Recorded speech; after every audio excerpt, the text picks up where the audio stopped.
building ESG, environmental, social, and governance, on pillars of trust, transparency, and contract transformation. I'm speaking today with Bernadette Bulacan. She is chief evangelist with Icertis. Hi, Bernadette. Hi, Bob. Thanks for being with me. Well, Bernadette, what do thanks we for mean? having me. Thank you. What do we mean when we talk about trust in terms of today's market and global economy? Well, Bob, I'm reminded that we're living in a time of VUCA. It's volatile, it is uncertain, it is chaotic, and it is ambiguous. And I think in this type of environment, what you are looking for are trusted partners. I am reminded of a lesson that my father taught me. Trust is performance over time. Performance over time. And in this time, when there is uncertainty, you are looking for partners that have performed over a period of time. And so that is so important when I think about this marketplace that we're living in. Obviously, with the pandemic, with inflationary markets, with geopolitical unrest, clearly we continue to live in this VUCA environment. And that is why having trusted partners, those supply chain partners, those joint ventures that have been able to perform over time, and quite frankly, especially in this VUCA environment, have been able to pivot as well with you to answer all of this uncertainty. A really good definition, too. And of course, we're talking about trust in terms of consumers, in terms of sellers, in terms of suppliers, the whole supply chain universe, right?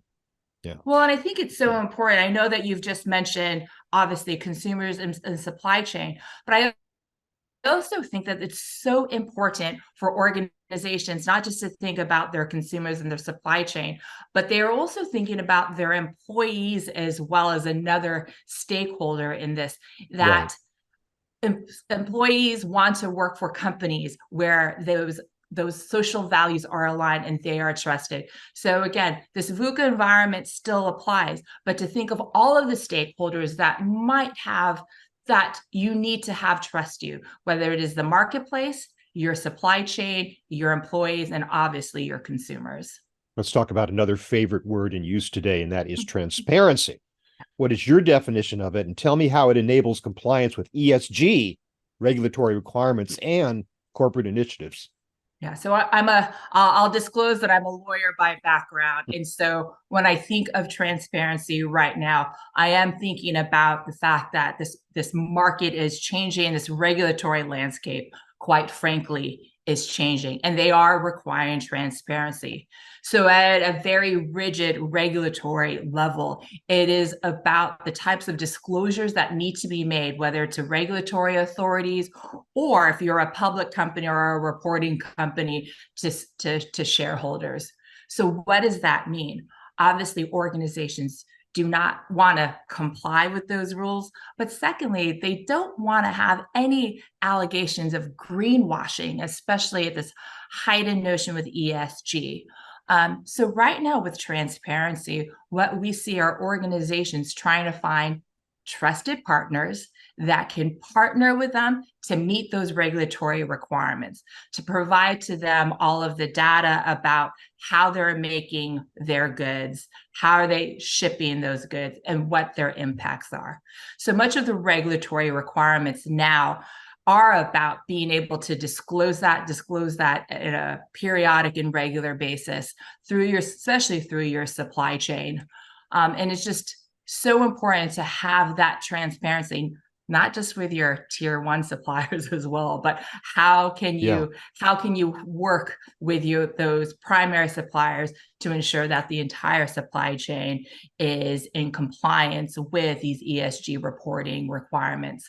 We are looking at organizations that are taking a very deep look, especially at their supply chain, looking at all of those scope 3 impacts that they're having. I think 90%, according to a McKinsey research survey that I read, 90% of a company's climate impact is found in those scope 3 emissions with those supply chain partners. And so I think that there's going to be a new element of transparency and reporting and collaboration. I want to call it collaboration between organizations and their supply chain. All right. So let's say that you selected the supply chain partners that you think are going to do the job for you. All of it is contractual in terms of creating those relationships. How is ESG driving contract transformation? What do we mean by that phrase today? Oh, absolutely. So, Bob, think about this. I think about it every day. Every dollar in and out of an organization is embodied in a contract. Economies are held by a system of contracts, quite frankly, and it drives behavior.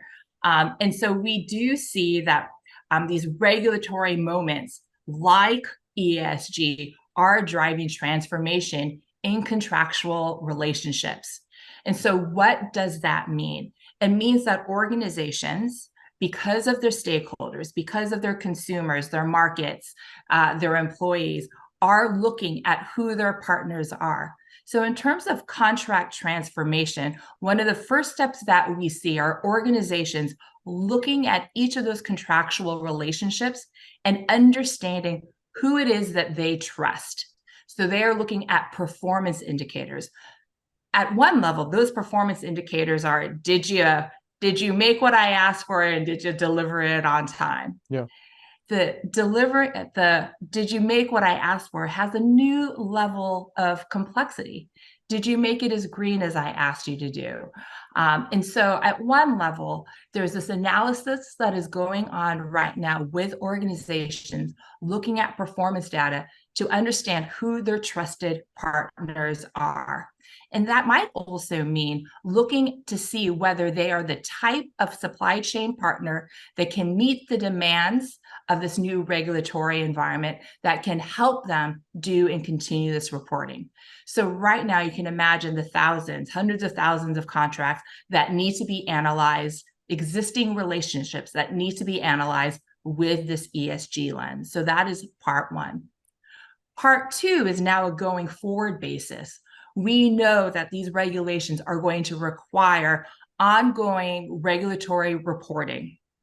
So what new obligations do I need to place in my contracts to ensure that each new relationship or each renewed relationships has this high level of compliance? And then the third piece, again, is it is a virtuous circle.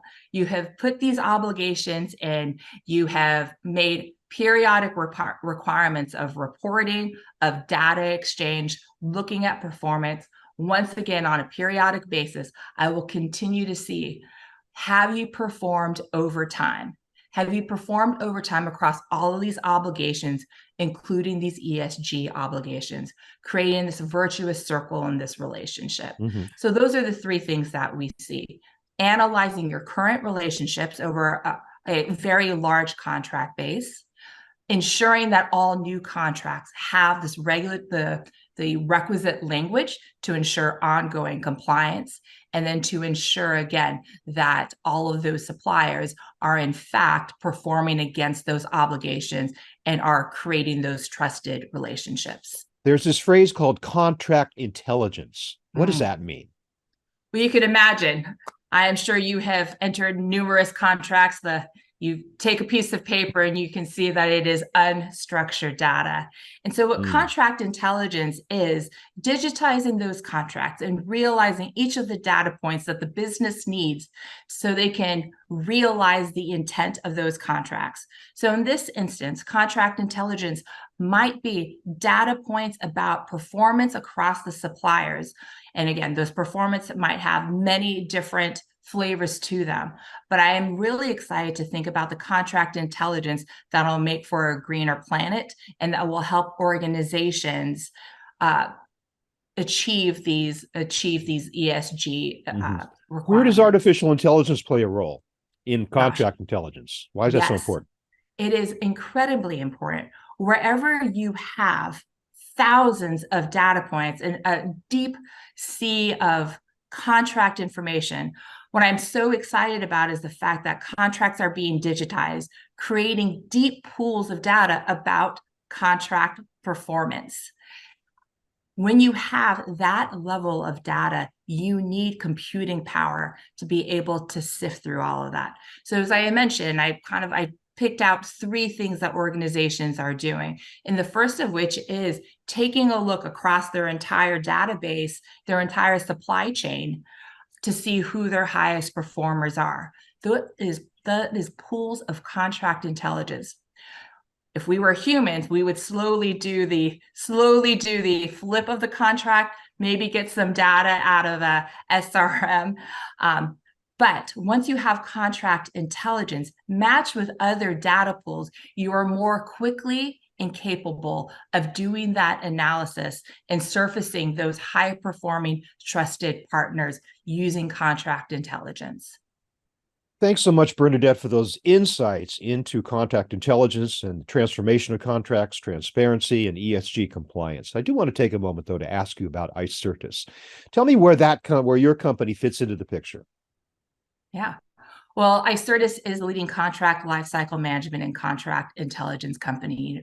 I believe, as does everyone in our company, that our purpose is to achieve this higher purpose of the contract so that companies can strengthen bonds, build trust, and quite frankly, create a better world. And that is why I'm just so privileged to be able to talk about ESG in this context. We are helping organizations through contract intelligence achieve additional revenue, find cost savings, increase compliance, and mitigate risk. And right now, as you mentioned, AI is such a big part of what we do. Contract intelligence is AI powered. And quite frankly, we're so excited. We have just released 2 generative AI co-pilots that really take advantage of our long history and performance using AI in the contract process. The co-pilots are the Insights Copilot as well as the Risk Assessment Copilot. The Insights Copilot using generative AI allows you to quickly surface insights about these contracts and these relationships on a contract basis. And the Risk Assessment Copilot allows you, based on the risk parameters that your company might have, more quickly identify risks, whether at the contract level or at the clause level. So again, we believe that not only do you need to digitize contracts, but once you point AI and generative AI to it, it'll help accelerate that revenue, help you find cost savings, and certainly help you with compliance. Thanks again, Bernadette Bulacan of Icertis, about talking to us about ESG, trust, transparency, contract transformation, and a little bit about Icertis as well. Thank you very much for being with me today. Thanks, Bob, for having me.